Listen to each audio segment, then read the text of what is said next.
voy a Rodeo Drive, voy a Miami, a Los Ángeles, Beverly Hills, y voy a Beverly Hills, porque tengo 400 pares, 300 trajes y 1000 tenis. ¿Por qué las tengo? No quiero que por precioso, porque me gusta y las cuido.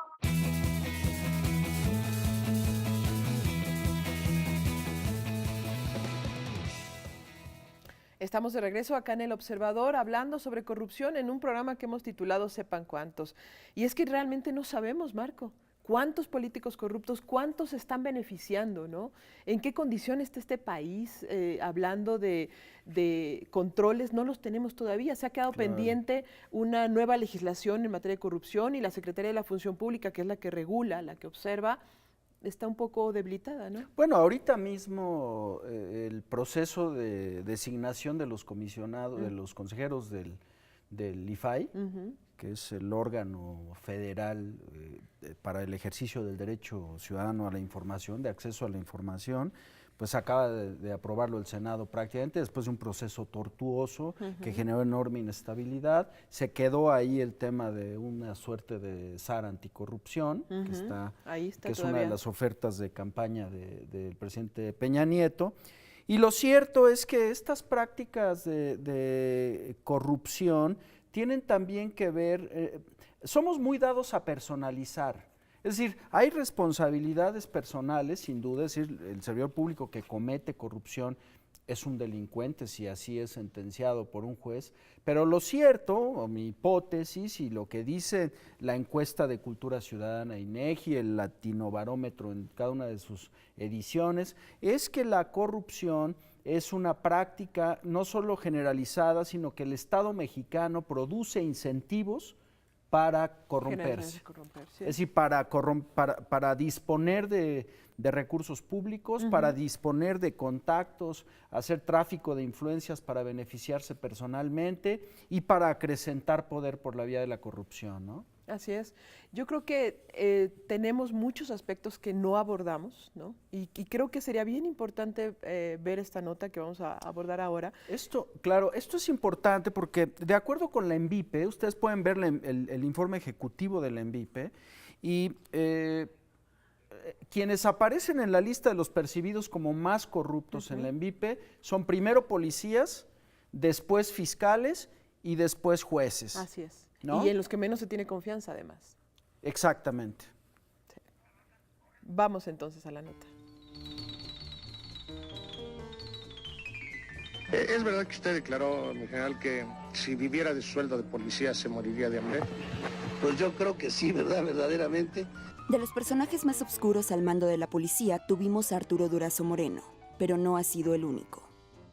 Del sexenio de Zedillo para acá, del sexenio de Zedillo, del sexenio de Fox, del sexenio de Calderón, ese fue el problema, esa fue la anomalía del sistema. El sistema entra en un quiebre cuando la policía deja de ser la que controlaba o la que tenía el control sobre los grupos del crimen organizado y se convierten en los aliados directos del crimen organizado. A la distancia, Miguel Nazararo, el temible torturador de los sótanos de la Dirección Federal de Seguridad, parece haber tenido más control sobre la delincuencia, que según los expertos, se perdió en el sexenio de Miguel de la Madrid y no se ha recuperado. Decir tenerlo controlado no necesariamente implica ser aliados del crimen organizado, sino tener un mapeo exacto, correcto, actualizado. Para eso utilizas a las agencias de inteligencia. Esto era lo que hacía Miguel Nazar en los años 60, en los años 70, que después se convierte en un policía que persiguió guerrilleros, pero su tarea principal o la tarea principal de la Dirección Federal de Seguridad era tener bajo el mapeo del Estado a los grupos del crimen organizado, tanto locales como federales. Cuando estos grupos se salían de control, es decir, cuando generaban más violencia o generaban más desorden, es cuando el Estado intervenía. Pero es ahí donde se reivindica esta figura, cuando los resultados son precisamente en el sentido de combatir al crimen organizado. En el caso de Miguel Nazar, pues evidentemente esta figura se quiebra cuando exageran las prioridades de seguridad nacional y empiezan a utilizar métodos de interrogatorio en donde se utiliza la tortura contra grupos de jóvenes guerrilleros que, si analizamos el proceso histórico, pues no eran tan peligrosos como nos hicieron creer que eran. Las filas castrenses también se contaminaron. El general José de Jesús Gutiérrez Rebollo fue acusado de servir a Amado Carrillo Fuentes, el Señor de los Cielos, relación que lo llevó a prisión. Jorge Carrillo Olea, general del Ejército, fue destituido de la gobernatura de Morelos por presuntos nexos con narcotraficantes y secuestradores. Los mandos al frente del Sistema Nacional de Seguridad han pasado sin sorpresa para los mexicanos. Vamos de lo inaceptable al ridículo, como en el caso de la francesa Cassé, o al terreno de la ficción, como en el de las muertes de Nazario Moreno.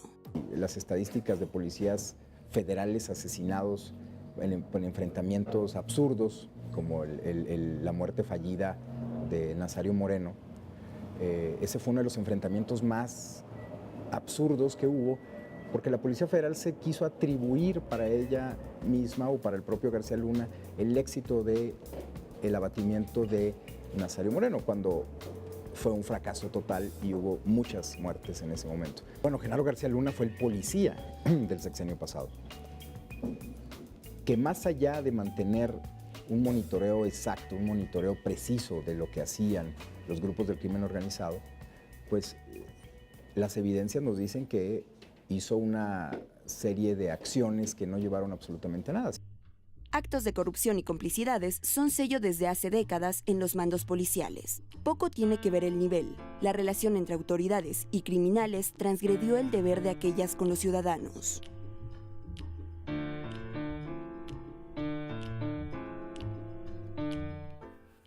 Viendo este material, Marco, a mí me hace pensar que hemos pasado 3 décadas o más con una ausencia de confianza en la policía, de una ausencia de seguridad en quien nos vigila, en quien nos cuida, en quien nos protege, y es terrible, porque ahora tenemos un riesgo mayor y que eso debemos de pensar. La corrupción es el espacio perfecto para que el crimen organizado penetre. Exacto, ¿No? porque es uno de los poderes mayores del crimen organizado, su poder de cooptación. Así es. Fíjate que un problema estructural de la sociedad mexicana ha sido la policía. Así es. Yo acabo de leer un libro de un académico México-estadounidense que se llama El lado oscuro del porfiriato, si es que tuviera lados luminosos, pero bueno, así se llama.